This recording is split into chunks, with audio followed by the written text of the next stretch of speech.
celebrating all things cool in Jacksonville. A local show with a spotlight on the 904. With hosts Eden Kendall and Mark Payton. Featuring amazing stories from every neighborhood with Rance Adams.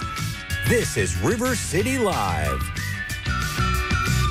Welcome to River City Live. Now, there's a shot of a table that's from We Trade, and you see all that baby gear over there? Well, we're going to talk about how you could turn in some of your old baby gear into money, or a week later, you could actually go buy stuff that you need. So that's coming up in just a second. So it's like baby economics, and we are all over it. But welcome to River City Live. It's Wednesday. This week is flying by, and one reason why it's flying by for me is because I have a lot of coffee in my system, which brings me to my first story.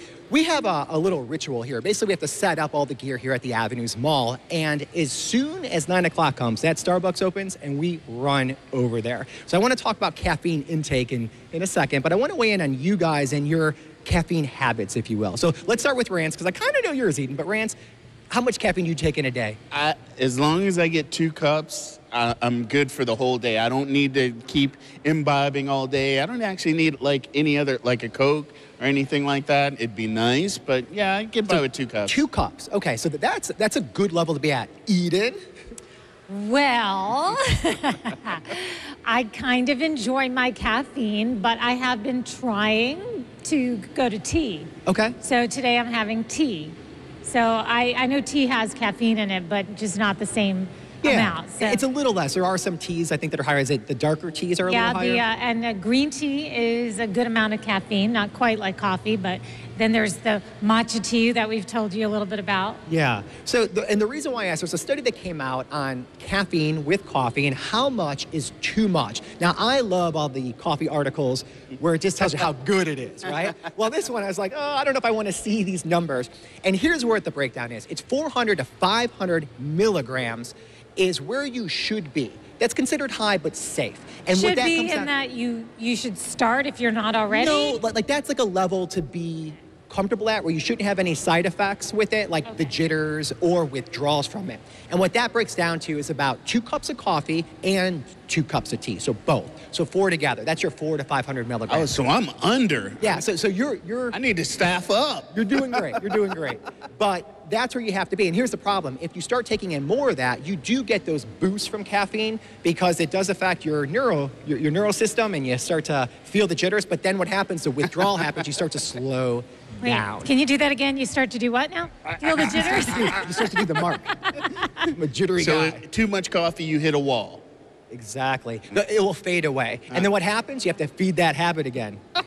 Yeah, well, okay. I mean, I've seen you with and without coffee, and it's honestly not that different. No, okay, yeah, that is true. That is true. I think it's more for Mark's Mark's psychological benefit because he's totally high energy. Oh yeah, no, he's high energy all the time. Thank you guys. Yeah, that's very flattering. But no, I needs my coffee, and I might be a little over the 400 to 500 milligrams, which is like 4 cups of caffeine a day. Just need to mainline it, dude. Yeah, I might be flying high at about 1,000. So, but I'm on it. I'm watching it. You know, I want to monitor that. But that's where I'm at. I wanted to share that with you and where you should be with your coffee intake. Now, Rance, one of the things you're good about, you're all good about buying things on sale and Grouponing, and you're always finding the deals. And there was a blog that came out that had 2 great tips that you pretty much abide by. I need to take some more notes on those because those Groupon sales and some of those other little, it's like buy one, get one free, those BOGOs. But this blogger came up with the concept of the 3-day rule and the 1-use rule. Now, the 3-day rule is you see something you want. You really want it. You walk away. If you still want it after 3 days, you come back and get it. Okay. Perfect like a cooling sense. off period. Yeah, so it's like the desire has waned, kind of like dating, you know. All right, I see what you did with that. It makes sense. The 1-use rule is if I'm going to buy this, am I going to use it more than one time? That way I get full financial benefit from it. So, like, let's just say fast food, which I'm a big proponent of. It's useless because I only get 1 use out of it. But if I go to the grocery store, I can buy some of those same items, make multiple meals, and therefore stretch my dollar farther. Okay. But does that apply to for things like, what if it's a dress for an occasion? Well, I know you ladies are big on buying a dress, leaving a tag on it, and taking it back. I would never do that. I would never do that. Well, do you guys have any saving tips like that?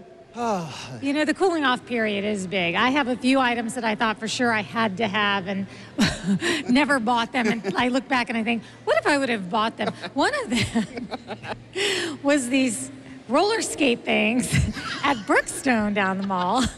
I thought, just think about how quickly I could get around places if I had those. I'm just glad Or looking end back. up in the ER. Right, Exactly. Eden on wheels. Like, that is something right there. And wait, let's hold on to Eden and wheels. And Okay. you on roller skates is one thing. You in the car is a totally different world, probably just as unsafe. Which brings us to our next topic on parallel parking. You and know- let me just, Okay. All right. Who should serve this up? Because we all had to do this. Here's my first time when we were driving around with Eden. So she's driving, we're downtown Jacksonville, and she just pops out of the car. She's like, can you park for me? And I'm like, what is going on here? There's cars behind us and everything, and she just leaves. The car's running, so I have to scoot over and I have to back in and parallel park for her. And Rance, then this the has other happened to you day, too, we right? were going downtown, and I didn't even bother doing that. I actually asked Rance. I got to drive.